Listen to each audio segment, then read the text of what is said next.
Fetterman is that rare Democrat who's not afraid to put the woke nonsense peddlers in his own party in their place, saying things like wanting a secure border and realizing that it was out of control.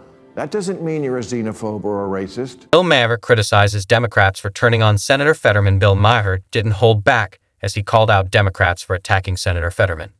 His criticism was sharp and direct, highlighting growing tensions within the party. Fetterman says the four words that strike fear in the heart of every Republican who wants to hang on to power. I am not woke. That's why Trump won, not because Americans were clamoring for tariffs on margarita mix. He didn't just criticize them. He exposed a double standard that stunned everyone. Whenever a political party finds a real star president, the other side always says, well, we have to find our Bill Clinton, our Reagan, our Obama. Well, the Democrats need to find their Trump. Senator Fetterman just sparked a political storm by siding with Republicans on a few key issues. And let's just say, the left didn't take it well. He's made it clear he's not switching sides, but that didn't stop the backlash. Enter Bill Maher. Not only did he defend Fetterman, he criticized the Democratic Party for turning on one of their own and pushing the country toward more division. So, what did Fetterman actually say? And how did Maher respond on live TV? Stick around. I've got all the details. Not the authoritarian part, but the part where a politician bonds with everyday Americans because he talks like them. And Bill Maher sets the stage for the sharp critique he's about to deliver. I'll play that clip first, so you have full context for what's coming. If you've been following our recent videos, you already know I've been saying it for a while. The Democrats seem to be searching for their own version of Trump. Good news for Democrats is they have that guy, and his name is John Fetterman.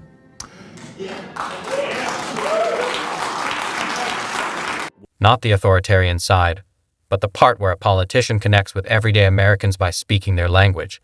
That's what the Democrats are chasing. But their current frontrunners, like Jasmine Crockett and AOC, fall short.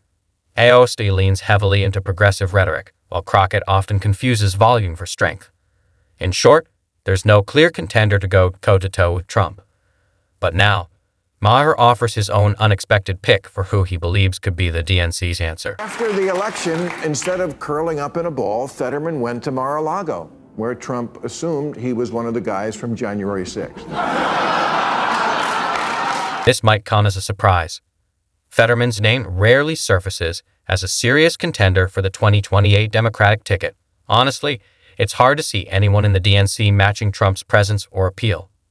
Fetterman isn't exactly a favorite within his own party, and Bill Maher breaks down why. Afterwards, Trump said he's not liberal or conservative. He's just a common-sense person, which is beautiful. And that's the kind of gay-adjacent respect Trump usually reserves for Putin. And that's what got Fetterman in hot water. It wasn't a scandal or a speech, it was dinner. One quiet meal at Mar-a-Lago with Donald Trump after the election, and suddenly, outrage erupted. A simple gesture, sharing a meal, was spun as betrayal. Why? Because in today's politics, optics often outweigh honesty. Trump and Fetterman actually have a lot in common. They're both plain-spoken anti-elitists who come from money, married exotic immigrant ladies, went to Ivy League schools, and aren't afraid to take on their own. Fetterman didn't switch sides or endorse Trump. He simply sat down and had a conversation.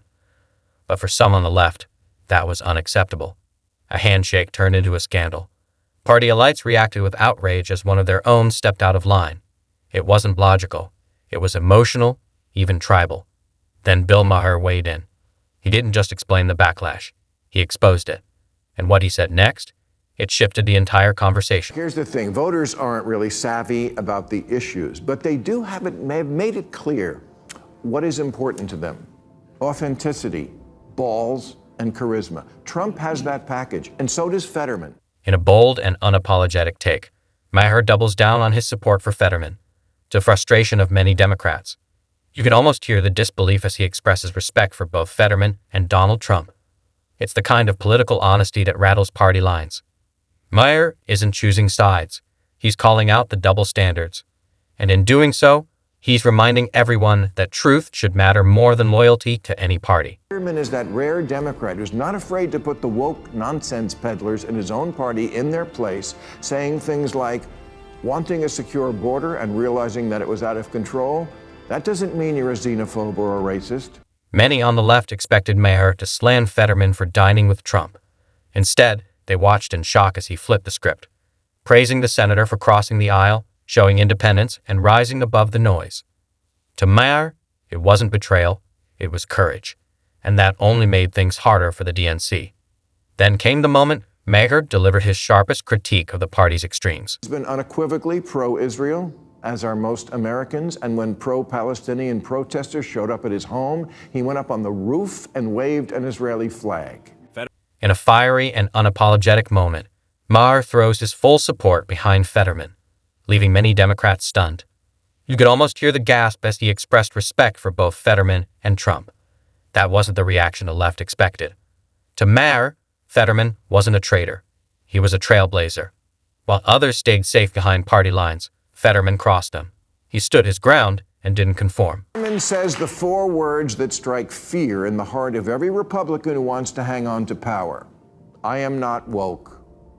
That's why Trump won, not because Americans were clamoring for tariffs on margarita mix. Fetterman doesn't flinch. No matter the backlash, he stands by his convictions and moves forward with confidence. While others chase headlines or fold under party pressure, Fetterman stays true to himself, authentic, unfiltered, and resistant to political echo chambers. It mattered. He didn't just support him, he celebrated him. For a party focused on loyalty tests, that felt like a betrayal. What Maher says next, buckle up, it's a direct hit. You see, again, like Trump, Fetterman understands the value of having a distinctive look, a brand. Let's be honest, many Americans, including some lifelong Democrats, voted for Trump not because they backed every policy, but because they were fed up with what they saw as progressive overreach. From cancel culture to identity politics, Trump symbolized a firm no to the extremes. Now, interestingly, John Fetterman is starting to resonate with that same crowd. He's one of the few Democrats openly calling out the far-left successes, even if it upsets his own party. Fetterman says out loud what many only whisper, that the party risks losing touch. While others play it safe, he speaks his mind and focuses on representing everyday people. And in today's climate, that kind of honesty is rare. Trump, with his yellow top and 4-foot rayon red tie, mimics the colors that every fast food franchise. Fetterman's look is becoming part of his brand, grounded, relatable, and far more approachable than most Democratic figures. In an era where authenticity matters more than polish, his working-class image, hoodies, tattoos, and all, might be just what Democrats need to reconnect with middle America in 2028. His appearance breaks the mold, moving away from elitist stereotypes and offering voters someone who looks, talks, and thinks like them. Just have the top of the next Democratic ticket. I'm also going to throw in the best bottom the Democrats have, Pete Buttigieg. Maher nailed it with this point. Like it or not, Trump's brand gave him a major edge over Kamala Harris in terms of recognition and relatability.